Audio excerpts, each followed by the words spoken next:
Donc on avait dit qu'aujourd'hui on terminait vite fait l'électromagnétisme avec le vecteur de Poynting, effectivement.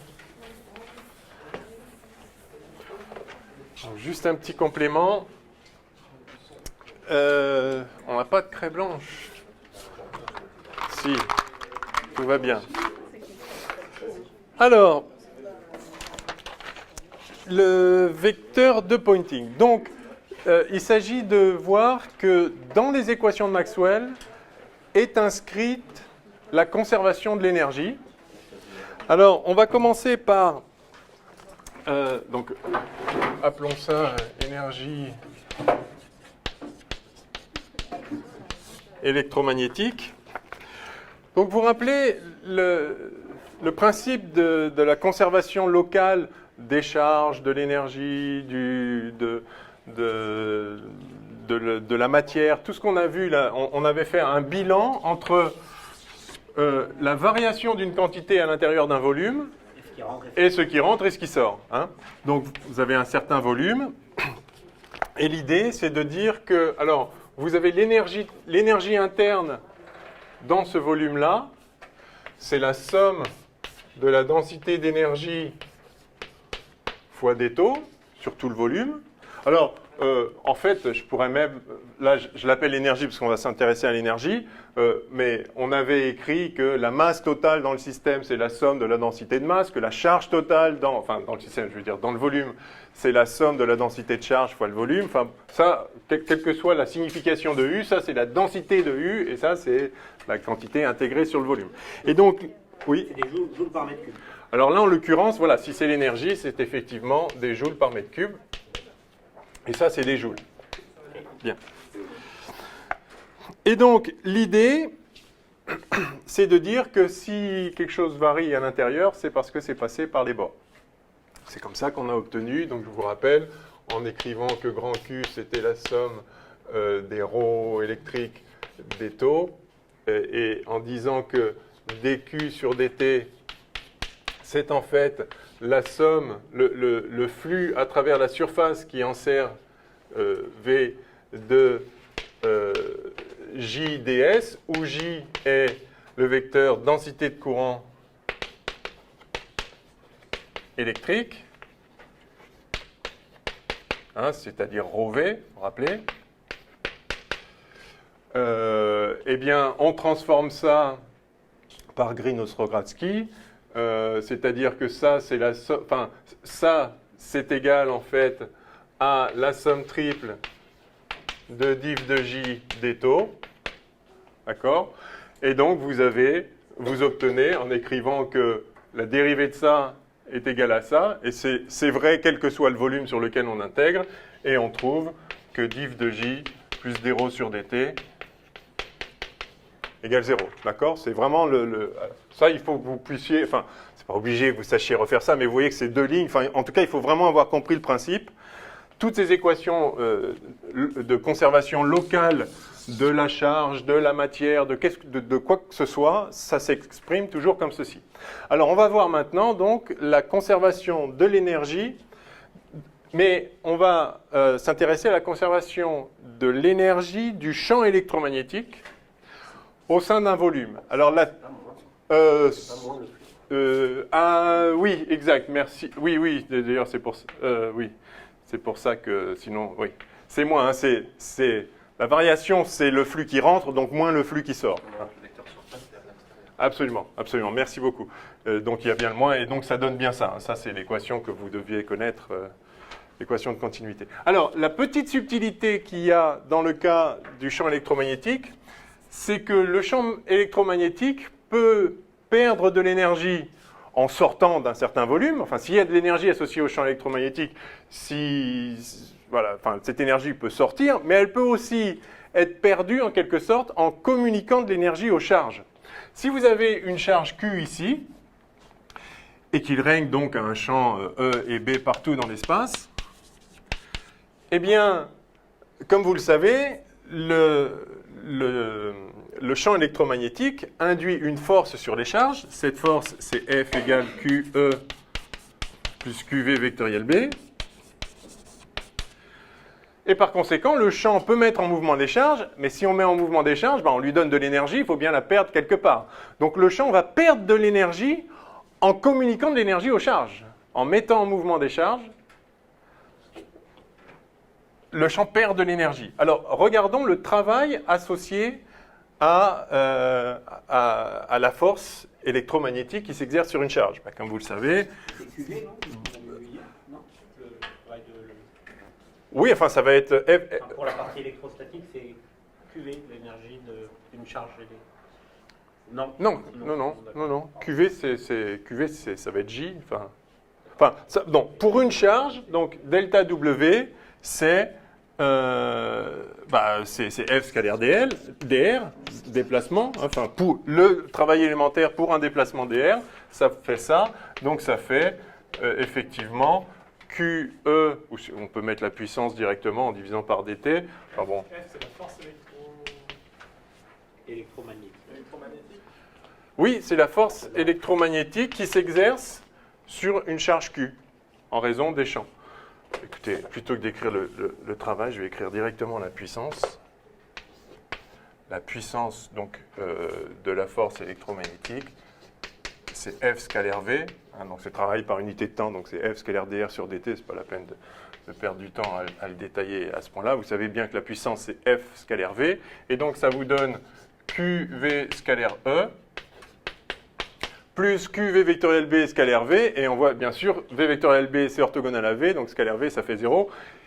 Et vous savez bien, vous devez savoir que la force magnétique ne travaille pas.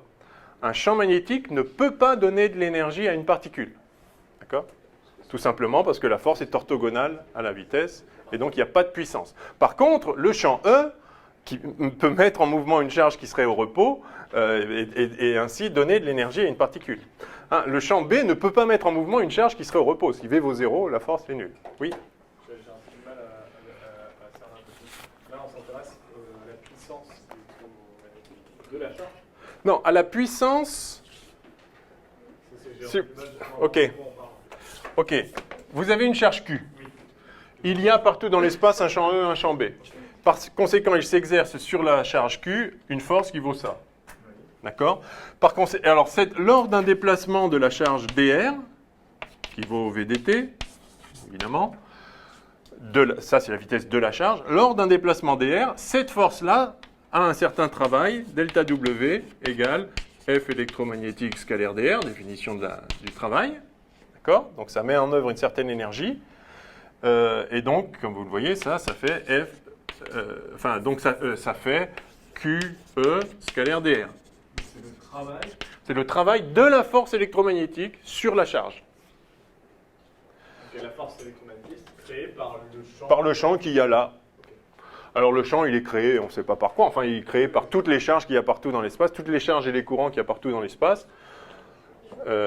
Mais soit. Donc, le champ électromagnétique, en présence de charge, travaille, en fait, fournit un travail à la charge, donc donne de l'énergie, alors où on prend, ça dépend de la vitesse, enfin ça peut... En tout cas, il y a un échange d'énergie entre le champ électromagnétique et les charges, et la puissance mise en jeu, c'est très exactement QV scalaire E pour chacune des charges. Sur chaque charge Q, il s'exerce ça. Maintenant, si vous avez, dans un petit élément de volume d'étau, si vous avez une densité de charge ρ, enfin ρ d'étau, eh bien, la puissance communiquée aux charges au sein de ce petit volume, ce sera ρ d'étau V scalaire E. Et ρV, c'est J, le vecteur densité de courant. Donc c'est J scalaire E d'étau. Autrement dit, le champ électromagnétique communique aux charges, en tout point de l'espace, une densité de puissance, c'est-à-dire une puissance par unité de volume, J scalaire E. Ça, c'est la puissance communiquée aux charges par unité, enfin, dans le volume d'étau. Et donc ça, par unité de volume. Non, c'est pas un effet Joule. Non, l'effet Joule, c'est ce qui est dissipé. Là, il y a un champ, ça met en mouvement des charges. Donc les charges ont gagné de l'énergie. Par exemple, si on part de charge au repos, les charges gagnent de l'énergie et l'énergie se conserve. Donc le champ, c'est la force du champ magnétique qui a donné l'énergie à la charge. Donc le champ a perdu cette énergie-là. Mais donc le Q, le petit Q, c'est la charge de notre particule. Oui. Ok. Et donc du coup, comment est-ce que cette charge de ces particules peut être exprimée comme rho des taux? Non, ça c'est la puissance électromagnétique communiquée à une charge. Oui. Et donc maintenant, si je considère un petit volume dans lequel il n'y a pas une charge, mais il y a un rho des taux charge, alors voilà ce qu'on obtient. Voilà. Si on a un certain point si dans un petit volume d'étau, il n'y a pas de charge, eh ben la puissance à cet endroit-là, c'est 0, soit. Mais voilà. Donc globalement, la puissance qui est communiquée aux charges dans l'ensemble du volume, eh bien c'est simplement la somme de tout ça. Enfin, la somme de ça sur le volume. Alors du coup, quand on fait le bilan d'énergie, la variation de l'énergie globale du champ électromagnétique au sein du volume, eh bien, il faut écrire que donc, la variation par unité de temps, du sur dt, eh bien, alors c'est moins ce qui a été communiqué aux charges, donc moins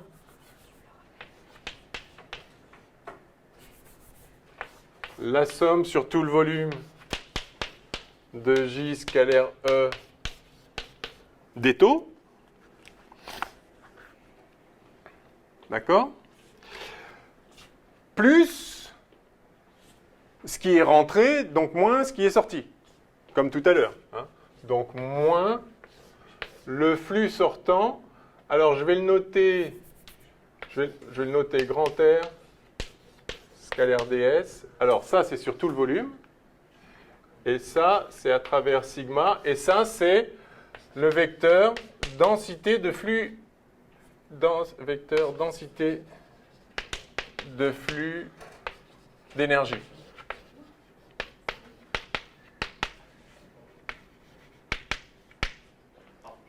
Ouais, non, il n'y a pas de souci, dites. J'arrive pas à comprendre. Là, on a une expression de U. Le petit U, c'est une densité du courant, c'est ça? Non, c'est une densité d'énergie. C'est une densité d'énergie, donc de la densité de... Là, on dérive U par rapport au temps. Densité, pardon, d'énergie du champ électromagnétique. Par rapport à la grandeur U, quoi. C'est vraiment propre, quel que soit U. Oui, enfin, en l'occurrence, oui, enfin... On est là, parce que c'est la partie... Voilà, là on... Oups. On veut dériver cette énergie par rapport au... Je dis que pendant dt, la variation de cette énergie à l'intérieur du volume, la variation de l'énergie, c'est tout ce qui est rentré. Ouais. Donc le courant de charge.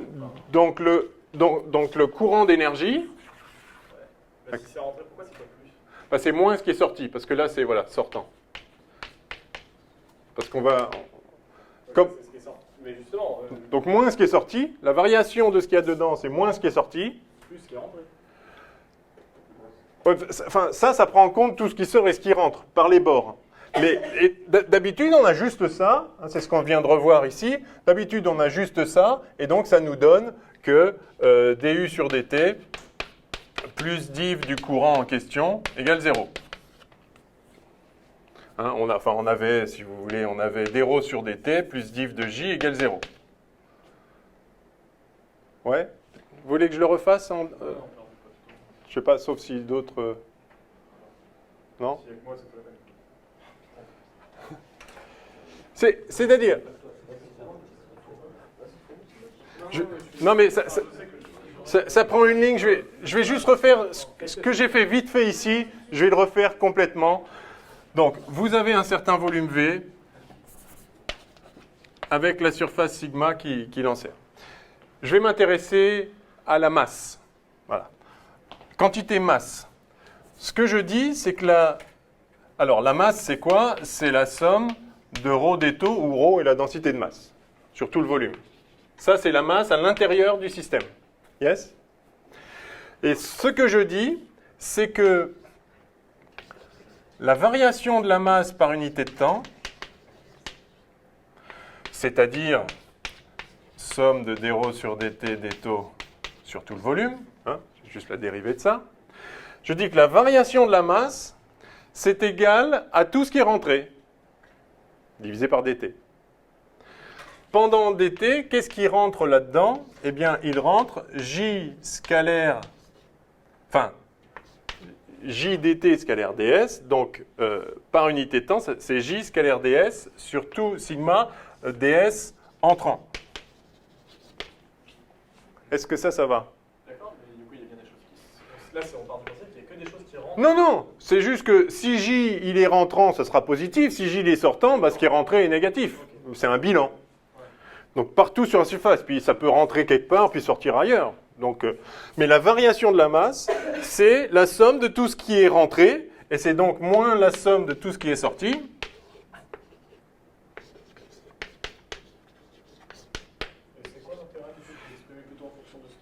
Alors simplement parce que ici, on a le théorème de Green-Ostrogatsky qui nous dit que ça, ce n'est rien d'autre que la somme sur le volume de diff de j scalaire dτ, fois dτ. D'accord, donc le j là, c'est ce qui correspond au K, au vecteur densité de flux d'énergie. C'est ce R là, voilà.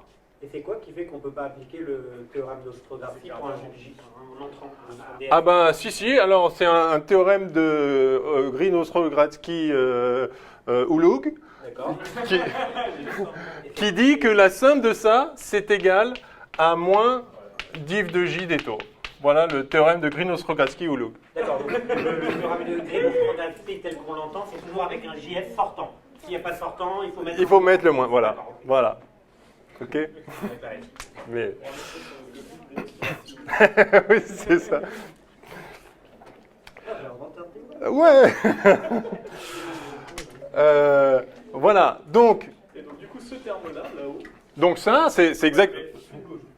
Alors, la seule différence ici, c'est que quand vous faites le bilan de masse comme ça, donc si la masse varie, c'est parce qu'elle est rentrée ou sortie, donc c'est directement égal à ce qui est rentré, le bilan de ce qui est rentré. La différence ici, c'est que la densité du champ, c'est que l'énergie du champ magnétique, elle peut rentrer par le bord, mais elle peut être aussi perdue simplement parce qu'elle est donnée aux charges. Là, la masse, il n'y a pas d'autre moyen de la créer que... On ne peut pas créer de la masse. Enfin, encore que si... Enfin, bref. On ne peut pas créer de l'énergie. Bon, si on ne fait pas de processus nucléaire qui transforme de l'énergie en masse, etc. Bon, donc la masse ne peut pas être créée, donc la variation de masse, c'est juste qui est rentrée. Là, attention, l'énergie peut être perdue sans sortir. L'énergie du champ électromagnétique peut être perdue sans sortir du volume, si elle est donnée aux charges. Si vous faites la somme de... Si ça, c'est en fait l'énergie du champ et des charges, alors vous avez ça. Mais à ce moment-là, là-dedans, il y a la somme de la densité d'énergie du champ plus la somme de la densité d'énergie des charges, qui varie justement pendant dt exactement comme ça. C'est-à-dire ce terme-là, on voit que ça, c'est la puissance qui est donnée, enfin, le J scalaire E, c'est la puissance qui est donnée par unité de volume aux charges. Donc, vous pouvez le mettre là en disant que vous faites le bilan de l'énergie totale. Mais c'est aussi donc la puissance qui est perdue par unité de volume par le champ. Donc, vous pouvez le mettre là avec un sigma. C'est au choix. Évidemment, c'est la même équation. Vous pouvez mettre ça là avec plus ou ça là avec moins. C'est la même équation. Mais le point clé, c'est que si vous vous intéressez juste à la densité d'énergie du champ, c'est-à-dire à l'énergie du champ, eh bien, sa variation, c'est moins ce qui a été perdu... Enfin, sa variation, c'est moins ce qui a été perdu au profit des charges, plus ce qui est arrivé d'ailleurs. Ou moins ce qui est parti ailleurs. Donc, il y a deux façons de perdre de l'énergie pour le champ. Sortir du volume ou donner cette énergie à quelqu'un d'autre, en l'occurrence aux charges. OK? Et voilà les deux termes. Et donc, on est d'accord qu'en fait, dans le terme... Ça, c'est l'énergie perdue au profit des charges Notez bien que s'il n'y a pas de charge, à qui donner de l'énergie, bah, il n'y a pas d'énergie perdue au profit des charges. Si J vaut 0, l'affaire est réglée, ça c'est 0. Hein. Donc ça, c'est l'énergie perdue au profit des charges, et ça, c'est l'énergie perdue au profit du monde extérieur. C'est-à-dire l'énergie qui est rentrée moins l'énergie qui est sortie. Ouais. Mais voilà, ce terme-là, il prend en compte ce qui rentre et ce qui sort en même temps. Oui, c'est algébrique. C'est ça qui est un peu bizarre. On peut perdre de l'énergie négative. Ouais, c'est les deux, mais... Pour moi, il faudrait deux intégrales. Il faudrait l'intégrale où il y a le truc sortant et l'intégrale où il y a le truc rentrant. C'est comme ça que je le voyais. Ah ben oui, mais non, parce que ce ne serait pas J à ce moment-là. J, la densité de courant, c'est... Si ça va par là, ça va par là. Si ça va par là, ça va par là. Il n'y a pas un bout qui va là, un bout qui va là. Enfin, vous pouvez le décomposer, mais c'est arbitraire complètement. Hein. Donc c'est vraiment le bilan. Donc, voilà. Donc on reprend la densité d'énergie. La variation de l'énergie totale, c'est donc la somme de la variation de la densité d'énergie. Donc ça, c'est le point qu'on n'a pas encore mis. Donc ça, c'est somme triple de du sur dt. Alors, U, je vais le noter UEM pour que ce soit bien clair. Je parle de la densité d'énergie du champ électromagnétique. Pas de la densité d'énergie totale, champ plus charge. Juste le champ électromagnétique.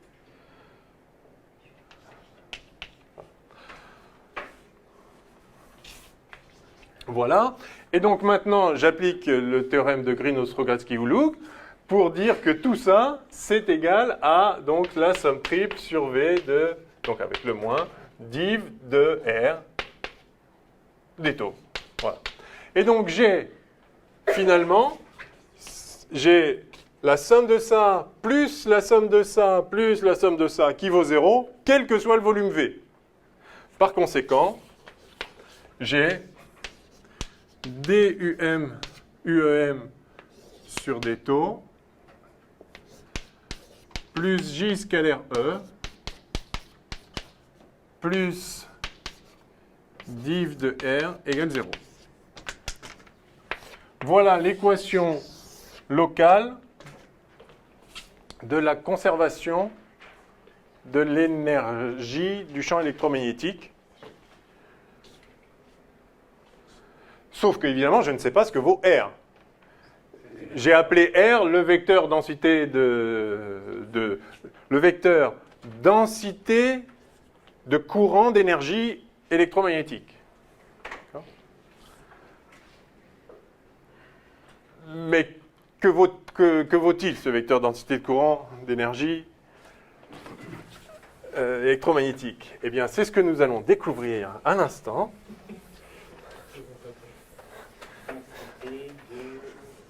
Densité de courant d'énergie électromagnétique.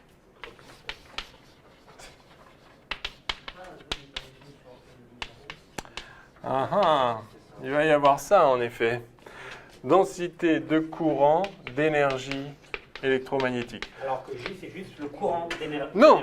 Ah, ça? Oui, non. Le J tout court. Non, ça c'est la densité, c'est le vecteur densité de courant électrique. La densité de courant électrique. Oui, ça c'est ρV. Okay. ρV, enfin le ρ électrique, le ρ des charges, ρV. Donc c'est exactement analogue à n'importe quelle équation de conservation locale de n'importe quelle quantité. D'habitude, on a juste ça, parce que la quantité, elle ne peut pas être créée ou perdue autrement qu'en rentrant par les bords. Mais là, si l'énergie, elle peut être perdue autrement qu'en rentrant par les bords, Elle peut être absorbée par les charges. voilà, elle peut être communiquée aux charges. Donc il y a juste un terme en plus, mais très naturel, qui n'est rien d'autre que la puissance par unité de volume. C'est évidemment la dimension d'une puissance par unité de volume, puisque densité d'énergie divisée par le temps. Et donc voilà.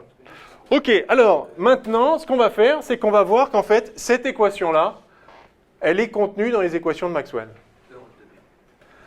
Alors, c'est là où j'ai besoin de la formule magique. La formule magique, c'est div de 1 vectoriel B pour deux vecteurs quelconques, enfin deux champs de vecteurs quelconques. Oh là là, vous êtes bons, vous! Alors là, chapeau. Alors, donc, c'est effectivement B scalaire ρ de A. Ah oui? Moins A scalaire rho de B. Bon, il suffit de le faire, c'est une identité qui est vraie tout le temps. Vous écrivez les composantes, par exemple, dans une base cartésienne, vous le développez et vous voyez que c'est vrai. Bon, voilà. Donc, ceci est vrai. Alors, on va appliquer ça à E et B. Alors, on va calculer div de E vectoriel B. Parce que rho de E et rho de B, ça va nous être donné par les équations de Maxwell. Et puis, on va bien voir ce qui sort. Alors, div de E vectoriel B, c'est donc B scalaire rho de E. Alors, bon, je l'écris en toutes lettres. Allez, soyons fous. Moins E scalaire rho de B. Alors, rho de E, ça vaut moins dB sur dt. Donc ça fait moins... Ah bah très bien, on va gagner du temps. Ça va tout le monde? On va même faire moins d sur dt de 1,5 de B2. Voilà. Donc ça c'est réglé. Moins, alors rho de B, ça c'est mu0j plus epsilon 0 mu0 dE sur dt, n'est-ce pas? Je pense que là, vous voyez rien, mais c'est pas grave, vous connaissez l'équation de Maxwell. Donc, si on fait E scalaire ça, on a moins mu0j scalaire E. Ah, ça commence à ressembler à quelque chose. Moins epsilon 0 mu0 E scalaire, donc moins mu0 d sur dt de 1,5 de epsilon 0 E2. Ben voilà. C'est fini. Par conséquent, d sur dt, je divise tout par mu0. d sur dt de B2 sur 2 mu0 plus epsilon 0 E2 sur 2 plus j scalaire E plus div de E vectoriel B sur mu0 égale 0. Voilà ce que nous disent les équations de Maxwell. Maintenant, il suffit de regarder. Et le tour est joué.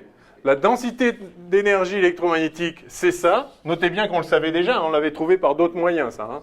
Enfin, ça le confirme. La puissance, c'est la puissance. Et donc, vous voyez que le vecteur densité de courant... densité de courant d'énergie électromagnétique, c'est ce truc-là que j'avais appelé R là, et qui s'appelle le vecteur de Poynting, et qu'on va noter pi si vous voulez. Je crois que vous avez l'habitude de le noter pi. Donc par définition, pi c'est E vectoriel B sur mu0. Et ça s'appelle le vecteur de Poynting.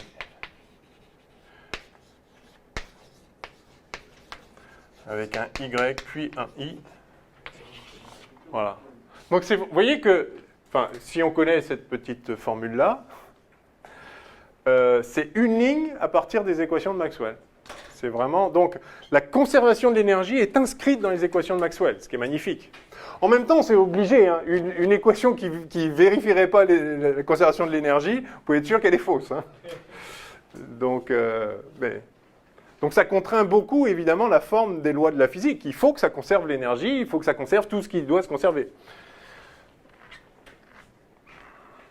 Et donc, voilà, ça permet d'identifier le vecteur densité de courant d'énergie électromagnétique à ce vecteur-là. C'est E vectoriel B sur mu0. Joli, non? Voilà, pas grand-chose d'autre à dire. Alors, évidemment, si vous êtes dans une région de l'espace où il n'y a pas de charge, J est nul, et donc, voilà, on a ça, soit.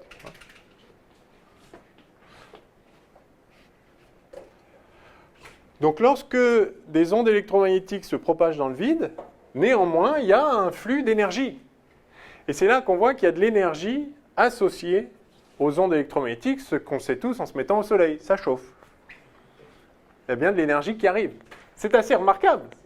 Le soleil est loin, il y a du vide entre nous, ça chauffe quand même. Ça ne chauffe pas par conduction, ça ne chauffe pas comme le radiateur nous chauffe. Il y a du vide entre les deux. Si vous mettez un radiateur dans le vide, vous pouvez mettre aussi fort que vous voulez. Enfin si, justement, au bout d'un moment, vous allez commencer à sentir son émission infrarouge, son émission thermique, parce que les ondes électromagnétiques, elles, se propagent dans le vide et portent de l'énergie. Et du coup, voilà, le Soleil nous chauffe. Et du coup, bah, Voilà. non mais ça veut dire, en gros, si du Soleil et de nous, il y a des pertes en passant par certains trucs, il y aura moins d'énergie. En fait, c'est ce qui se passe avec les nuages, par exemple. Ah bah oui, oui. Mais dans le vide dans le vide interplanétaire, c'est jamais parfaitement vide, mais enfin, oui, c'est en gros. Alors, monsieur, l'expérience de Herschel, là, avec. C'est quoi ça? Vous savez, il fait passer la lumière blanche dans un prisme, et ça décompose. Ça, c'est pas Newton, ça? Oui, enfin, Newton a aussi, mais Ah. ce qu'il rajoute, enfin, le truc, c'est qu'il Ah. met des thermomètres Ah oui? du bleu au rouge. Oh! Enfin, voilà. D'accord. Et après, il en met un à côté du rouge. Ouais. Les infrarouges. Ouais, et il voit que ça chauffe encore. Plus que dans le rouge. Ouais. Pourtant l'énergie de la fréquence du bleu, E égale H nu, c'est plus important. Donc comment ça s'explique là, ce truc-là, il y a C'est avec la lumière solaire, parce qu'il n'y a pas juste l'énergie de chaque photon, il y a aussi combien de photons il y a. Hein? Sur la lumière blanche solaire, de la lumière blanche. bah, normalement, il y a... Enfin, c'est en contradiction avec la loi divine, quoi, non? Bah, ça dépend où est le maximum, mais il me semble que le maximum de l'émission solaire, elle est plutôt... Il y a plus d'énergie vers le jaune que vers l'infrarouge, ça c'est sûr. Donc ça peut... Après, il peut y avoir aussi le fait que le thermomètre, il absorbe mieux Dans le rouge que dans le bleu. dans l'infrarouge que dans le... Ce qui est probablement le cas. Par exemple, si votre thermomètre, c'est un tube transparent, Ouais. par définition, s'il est transparent, la lumière visible, elle passe à travers. Oui. Par contre, l'infrarouge, à un moment, il ne passe pas. Oui. Enfin, il peut ne pas passer. Et donc, peut-être que votre thermomètre, il absorbe mieux l'infrarouge. Donc, bien qu'il y en ait moins en énergie, D'accord. il réagit plus, parce qu'il absorbe plus d'énergie de l'infrarouge, où au départ, il y en a moins, mais il en absorbe quasiment tout, D'accord. que dans le rouge, où il y en a plus, mais il laisse passer, donc il ne va pas se nourrir de cette énergie pour augmenter sa température. Bon, ça peut être ça. Enfin, je connais. Il faudrait voir le détail de l'expérience.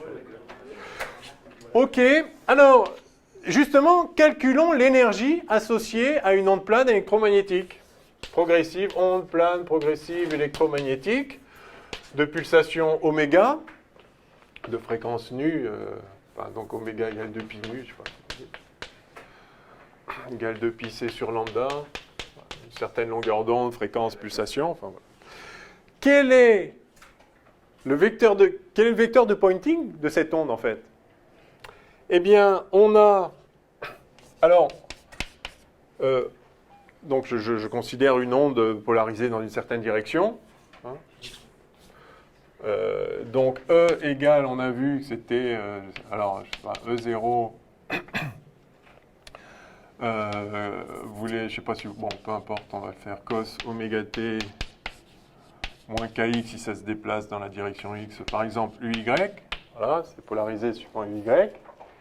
Et puis on a b qui vaut, alors u vectoriel ça sur c, donc E0 sur c, cos pareil, uz, d'accord? Et donc, le vecteur de pointing associé, E vectoriel B sur mu0. Oui, alors il va falloir prendre la moyenne, en effet. Donc ça fait E0 carré sur C mu0 cos carré. Donc ça dépend du temps, évidemment. Enfin, évidemment, en tout cas, c'est le cas. Alors, UY vectoriel UZ, ça fait UX, magiquement. Donc, vous voyez que, alors, si effectivement on prend la moyenne du vecteur de pointing, eh bien, alors, 1 sur C mu 0, c'est epsilon 0. Ah ouais? Ouais, 1 sur 7, 0, c'est...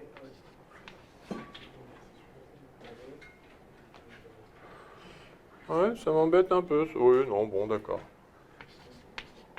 Bah oui, C, c'est 1 sur epsilon. Enfin, 1 sur racine de epsilon 0 mu 0. De toute façon, vous voyez bien qu'il faut que ça fasse une densité d'énergie. Mais vous pouvez aussi l'écrire, d'ailleurs. Ça, c'est une remarque qu'on avait déjà faite.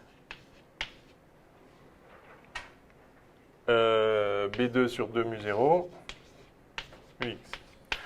Vous vous rappelez, on avait fait la remarque qu'il y avait la même énergie dans le champ électrique que dans le champ magnétique pour une onde plane. Le E égale BC en norme fait qu'il y a la même énergie, la densité d'énergie dans le champ E que dans le champ B. Et donc c'est extraordinaire ça. Vous voyez qu'il y a un flux de courant d'énergie, enfin il y a un flux d'énergie dans la direction de propagation de l'onde. On voit pas bien ce que ça pourrait être d'autre en l'occurrence, mais enfin, on le voit là. À une onde électromagnétique est associé un vecteur de Poynting, donc un vecteur densité de courant d'énergie, qui a la densité qu'il a, enfin la norme qu'il a, donc la densité d'énergie, en l'occurrence, voilà, électrique ou magnétique, c'est la même, et la direction, dans la direction de propagation. Donc effectivement, l'énergie vient du Soleil à nous.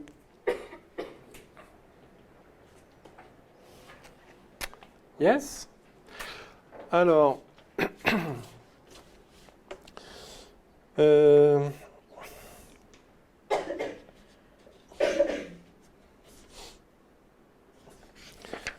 oui, je sais pas pourquoi j'avais pas mis le vecteur 2 dans... Oui, alors, enfin, après, ça dépend ce qu'on appelle E.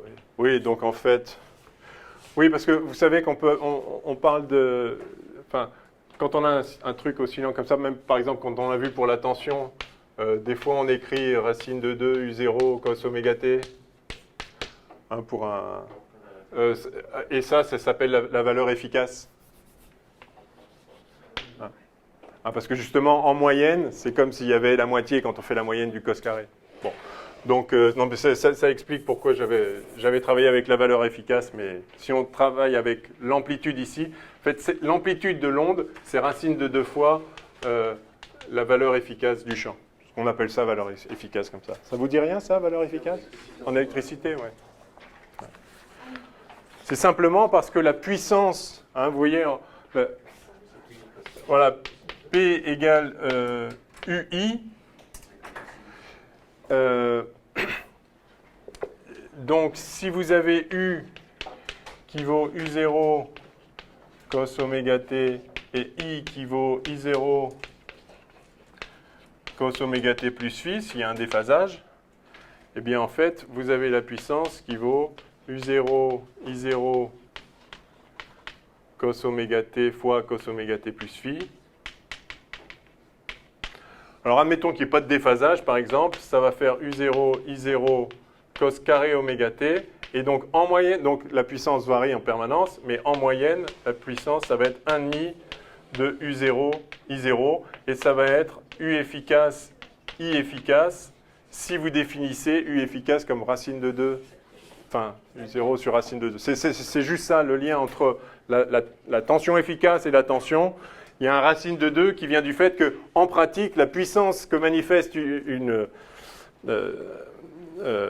enfin, si vous avez un circuit où vous avez la tension sinusoïdale et le courant sinusoïdal, la puissance qui se manifeste, en moyenne, c'est pas UI avec l'amplitude de U et l'amplitude de I, c'est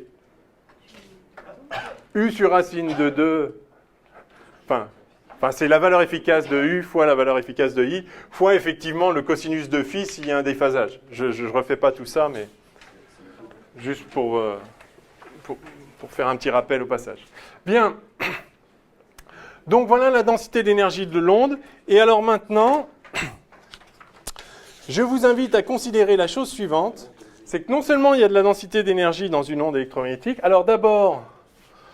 ah oui, encore plus fort, c'est... Ah non, attendez. Ah mais non, justement, ça colle pas. Non, excusez-moi, il y a un C là en plus. Oui, bien sûr. Personne ne m'a rien dit. C'est peut-être ça que vous vouliez dire? Est-ce que C, c'est 1 sur racine de epsilon 0 mu 0 mais Oui, du coup, c'est fait ça. pas- enfin, Absolument. Ben alors, vous aviez bien vu. Merci. Désolé, j'ai pas compris ce que vous disiez. Vous disiez exactement ce qu'il fallait dire. C carré égale 1 sur epsilon 0 mu 0. D'accord? Et donc 1 sur C epsilon 0, c'est epsilon 0 fois C. Et tout est là. Pardon. Fois C. Et c'est ça la clé. Ce que vous voyez là, c'est que ça, c'est la densité d'énergie électromagnétique fois C fois UX. C'est là qu'on voit qu'effectivement, l'onde électromagnétique transporte de l'énergie, qui n'est rien d'autre que l'énergie du champ E et du champ B, cette densité d'énergie du champ, à la vitesse C. Ici est écrit le fait que c'est exactement comme votre courant, c'est ρV.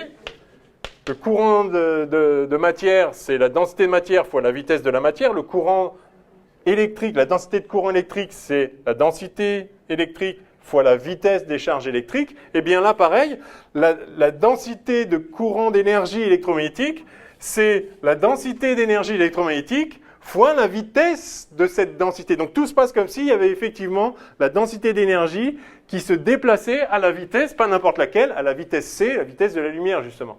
Donc vous voyez que la structure de l'onde plane électromagnétique fait que ce vecteur densité de courant électromagnétique, ce n'est rien d'autre que la densité fois la vitesse de l'onde C. OK? Bon, pardon pour ce C qui manquait, mais vous voyez, le sens physique est effectivement bien présent. Un vecteur densité de courant, c'est la densité fois la vitesse. Bien, alors maintenant, ce que je voulais ajouter, c'est qu'en plus de transporter de l'énergie, une onde électromagnétique transporte de la quantité de mouvement.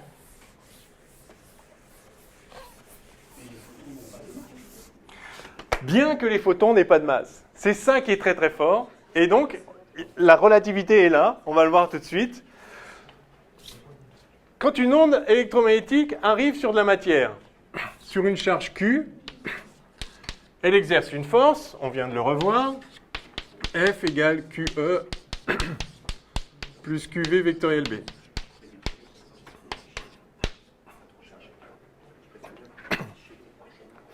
Si maintenant ce champ E et ce champ B, c'est pas n'importe quel champ E et champ B qui règne dans l'espace, mais c'est le champ E et le champ B d'une onde plane,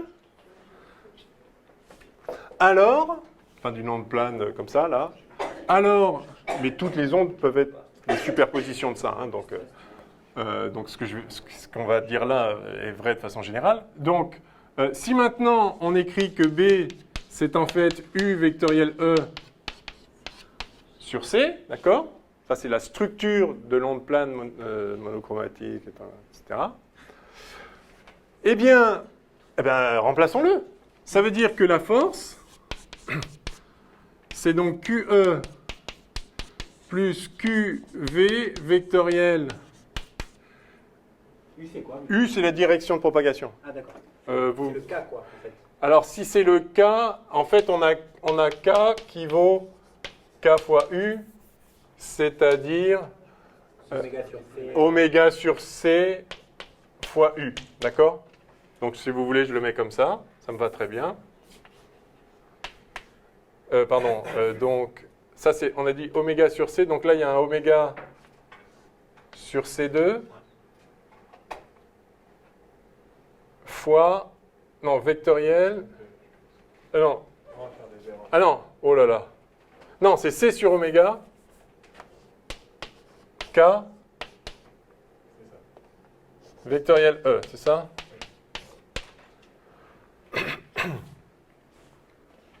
Ah, je vais laisser U, on verra à la fin. Je suis vraiment capable de me planter là, bêtement. Donc Q, V sur C, voilà, ok? Donc là, on voit c'est bien homogène, tout va bien, il n'y a pas de souci. Ça, c'est sans dimension, c'est le vecteur unitaire. On a un V sur C qui n'a pas de dimension, on a QE et QE, tout va bien. Ok, donc on va développer ce double produit vectoriel, bac moins cab, ok? Donc QE, alors, plus... Alors, bac moins cab, ouais.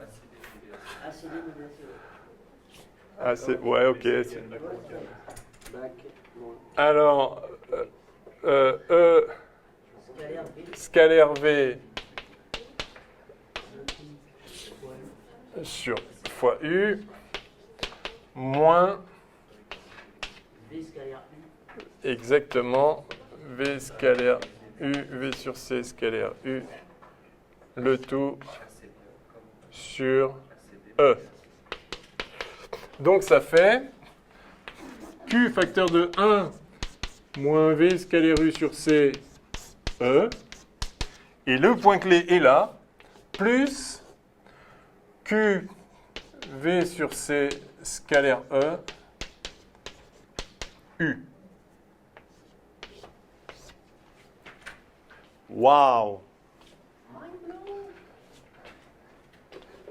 Waouh! Alors, on a déjà fait la remarque que si la vitesse est petite devant la vitesse de la lumière, effectivement, V sur C tend vers 0, et donc, en gros, tout se passe comme si voilà, la force magnétique, elle compte pour du beurre. Elle compte pour du beurre, mais elle n'est pas nulle.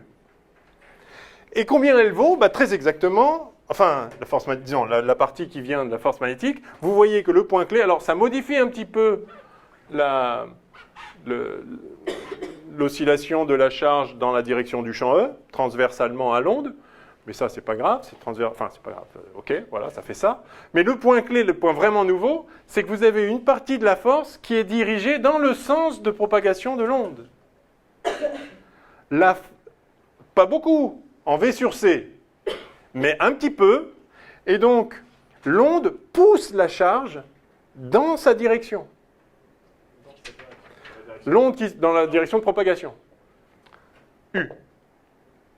L'onde pousse la charge, et ça c'est la pression de radiation. Et c'est pour ça que si on veut regarder la vitesse, on n'a pas la vitesse juste de... Il y a une toute petite vitesse qui s'ajoute dessus, c'est ça? Enfin, elle est un tout petit peu accélérée justement parce que... La charge? Parce que le champ va avoir cette force.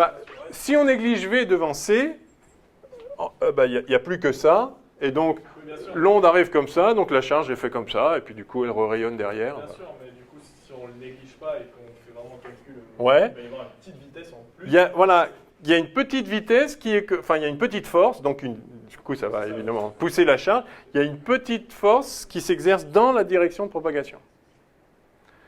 C'est pour ça enfin, c'est comme ça que fonctionne la pression de radiation. Si vous mettez une voile face au soleil, alors pas beaucoup, hein, mais... Ah, du coup, dans le vide, c'est pour ça que ça peut oui, avoir un impact. le principe des voiles solaires, on peut déplacer un vaisseau à la voile. Il y a des tas de projets pour faire des courses à la voile entre la Terre et la Lune, des choses. Ouais. Alors, mais oui, ça s'appelle la pression de radiation. ça veut dire qu'avec des voiles, on peut être capable de faire un dispositif qui donne de la vitesse à un satellite ou ouais. un vaisseau, Ouais. sans qu'il y ait de moteur derrière. Oui, le moteur, c'est... Voilà. Il n'y a pas que de l'énergie dans l'onde électromagnétique. Il y a de l'énergie qui se déplace à la vitesse C, enfin, une densité d'énergie qui se déplace à la vitesse C dans la direction de propagation. Et en plus de l'énergie, il y a une quantité de mouvement, puisque ce F... C'est une force, quoi. Ouais. Voilà. Alors allons-y, justement, et on va... Et vous allez voir une chose très belle. Vous voyez que donc, df sur d... Enfin, pardon, F...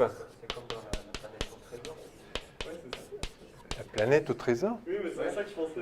C'est un Disney où les vaisseaux spatiaux, ce sont des gros voiliers. Ouais. Mais du coup, je comprends pas parce que... Ça pousse, par contre, ça... Voilà, ça va oui. On peut pas aller dans la direction du soleil. Quoi. Ah bah non. Non mais par contre, si vous êtes tout juste, et si la pression de radiation équilibre tout juste votre poids qui vous attire vers le soleil, alors en l'orientant, hop, à ce moment-là, si vous captez plus la pression de radiation, à nouveau la gravitation peut l'emporter. En général, ce qui est dur, c'est s'éloigner du soleil, pas aller vers lui, parce qu'il suffit de se laisser tomber et on y va. On éteint le moteur dans l'avion pour tourner vers la... Oui, voilà. Ouais. Enfin, quand je dis il suffit de se laisser tomber sans vitesse initiale, hein, parce que c'est ce que fait la Terre. Hein. La Terre se laisse tomber vers le Soleil, sauf qu'elle a déjà une vitesse initiale et donc elle tombe en tournant. Hein. Mais donc si vous êtes en orbite et que vous voulez tomber, en fait, il faut ralentir. Hein. Et j'ai un peu du mal à cerner ça parce qu'on dit que c'est un truc tout petit. Donc, comme il y a toujours la force de gravité plus grande, comment est-ce que une voile solaire peut avoir un... Bah, c'est tout petit, mais multiplié par une grande surface, c'est pas si mal. D'accord. Ah, c'est sûr, il faut que la voile soit légère. La taille de l'Afrique. Et, que cela ne tienne, c'est un Disney. Et du coup, on pourrait accélérer indéfiniment dans l'espace. Oui, sauf Puisque que... la vitesse de la lumière. Oui, Et alors, sauf que plus vous êtes loin, moins il y a de flux lumineux. Ah, mais je veux dire, Il y a on d'autres pourrait étoiles. s'éloigner du Soleil, arriver à une autre étoile. Ouais, et là, elle est loin la prochaine. Hein. Elle est loin. Hein. C'est-à-dire quand vous arrivez sur la suivante, la lumière que vous voyez du Soleil, c'est la même que celle que vous voyez de l'étoile d'à côté là. Hein. D'accord. Donc il n'arrive plus qu'un photon. Ouais, voilà. Donc en pratique, bon. En tout cas, il y a une pression de radiation. Et donc, alors, ce qui est intéressant aussi maintenant, donc, c'est de voir que ça, c'est un dp sur dt, d'accord? Et, qu'est-ce que je voulais dire? Ah oui, eh bien justement, c'est ça. Donc le dp sur dt, c'est QE. Donc on l'a là, c'est QE scalaire V sur C. Enfin, si je projette sur l'axe de propagation, j'ai dp sur dt, donc scalaire U si vous voulez, qui vaut donc QV scalaire E sur C. C'est-à-dire, donc ça c'est pour une charge, c'est donc, et ça, c'est ce qu'on a vu tout à l'heure, le QV scalaire E,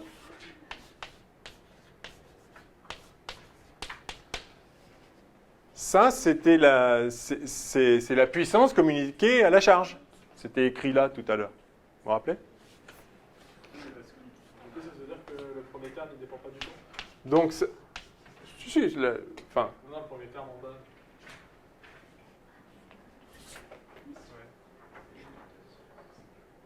Pourquoi vous ne l'avez pas mis dans l'expérience? non mais celui-là, il oscille orthogonalement, il y a un coup dans un sens, un coup dans l'autre. Je regarde la direction. voilà, je regarde, voilà. Voilà, ça donne une force, enfin ça donne une vitesse. Enfin, il y a une force qui s'exerce dans la direction du mouvement, et je regarde comment fait varier la quantité, comment cette force fait varier la quantité de mouvement. Elle le fait varier d'après la loi de Newton, bien sûr. Et donc là, on a 1 sur C, dV sur dt. C'est-à-dire que, enfin, des W, enfin, le travail. Et donc, chaque fois, je vais l'écrire en toutes lettres, chaque fois que l'onde cède à la charge, enfin, cède à une charge,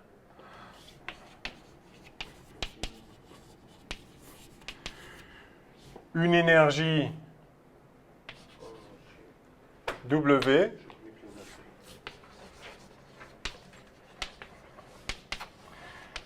elle lui cède aussi une quantité de mouvement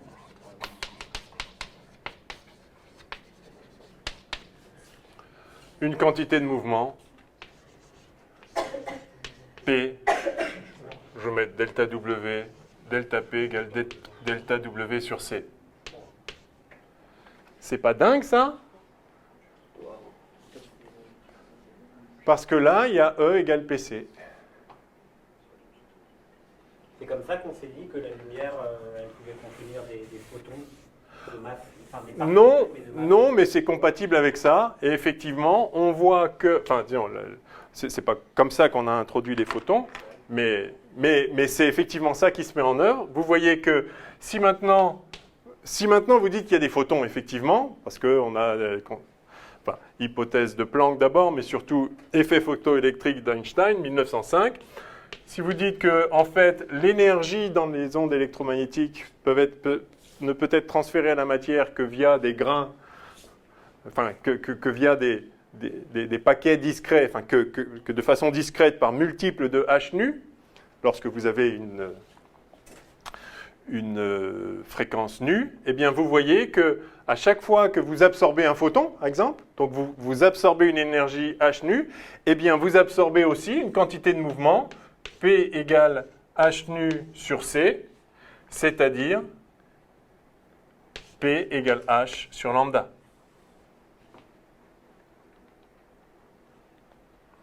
C'est-à-dire hk sur 2pi, si vous voulez. C'est-à-dire h bar k. Et ça, vous pouvez l'écrire h nu sur 2pi, c'est-à-dire h bar oméga. Oh. Vous voyez que c'est contenu dans les équations de Maxwell, non pas la discrétisation, hein, mais ce qui est contenu dans les équations de Maxwell, c'est que si vous donnez de l'énergie par des ondes électromagnétiques à une charge, vous lui donnez aussi la quantité de mouvement avec un rapport E égale PC, enfin P égale E sur C. Alors si vous vous souvenez vos cours de relativité restreinte, vous savez que de façon générale, E2, l'énergie totale, c'est P2C2 plus M2C4. Vous vous souvenez de ça? Ouais? Et donc vous voyez qu'on peut avoir une quantité de mouvement même si la masse est nulle. Ça, ce n'est rien d'autre que ça lorsque M égale 0. Donc le photon, s'il existe, est de masse nulle.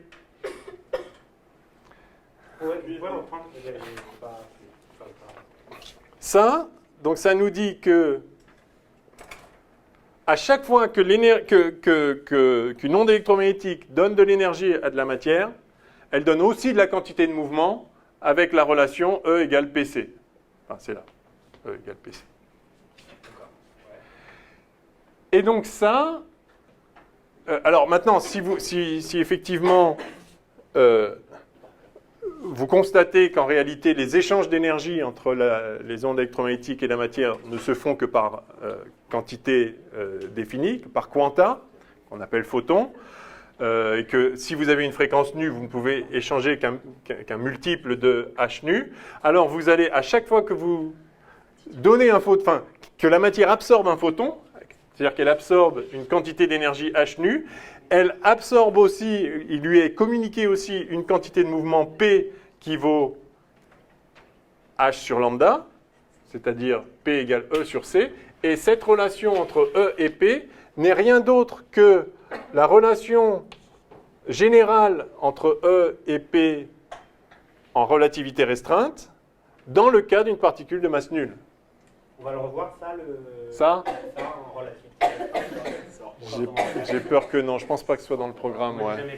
Ah, vous l'avez jamais vu ça? Jamais. Ah oui, vous non plus? On verra si on a le temps ou si je fais un petit complément. Mais... On fait tout dans le programme. Qu'en est-il de notre visite des... Ah oui. Oui, alors je dois déjeuner. Avec le président. Le 5 ou le 6 février avec la personne qui s'en occupe spécialement pour ça. Donc vous voyez, je pense à vous. Spécialement pour ça. Non, c'est pas genre j'ai encore rien fait et comme on va se voir, je glisserai un mot. Non, j'ai fait toutes les démarches qu'il fallait et la réponse c'est que ça, on va voir. Et on va voir très bientôt la semaine prochaine. Hein? Ouais, il faut discuter et quand on n'a pas le temps, le mieux c'est de discuter. C'est la corruption. Ok. Ça dépend si vous cotisez et que je l'invite dans un super resto, peut-être qu'il aura plus envie de... Ou alors on peut choisir quelqu'un qui ça allait se passer. Bon, allez. Ok. Donc, il y a de l'énergie associée aux ondes électromagnétiques et il y a de la quantité de mouvement dans un rapport E égale PC. Donc, souvenez-vous, hein, le photon, il faut vraiment que vous sachiez, E égale h nu, c'est-à-dire h bar oméga, et P égale h bar k, c'est-à-dire E sur C. H bar, c'est H sur 2pi, c'est ça? Oui, h bar, c'est h sur 2pi, bien sûr. Ça y est, vous avez appris par cœur la valeur de H, maintenant qu'elle ne changera plus? Évidemment. La valeur de quoi de H? H. Constante de Planck. Ouais. Alors, 6... 62, non? 67? 62, hein? Je crois que c'est 0,7015. Joules par seconde. Vous dites qu'elle changera plus à cause du... Ça y est, on a défini le kilogramme, parce que là, ça en fait c'est des kilogrammes, donc mètre carré seconde moins 3. C'est ça? Oui. Ça y est, on a défini le kilogramme comme la quantité de matière qui fait que H vaut ça. D'accord, ok. Vérifiez-le quand même, mais je crois que c'est ça. C'est quoi ça? Ah non, il y a un 7 là? Alors, c'est 6,626. Ah, 626. 07004. Non, non, non, non, non, non, non, non, non, non. Là, je veux bien. Non. Allez voir la page Wikipédia en anglais. Ah oui, Parce que... effectivement, ils disent 15, mais en français, ils disent 04. Non. Et il y a un plus ou moins quelque chose. Où il y a des nombres entre parenthèses. Ah ouais, j'ai que ça à faire. Bon, bref. Allez, c'était juste... On nous la rappelle, hein, vous rassurez qu'on nous rappelle la Oui, oui, oui.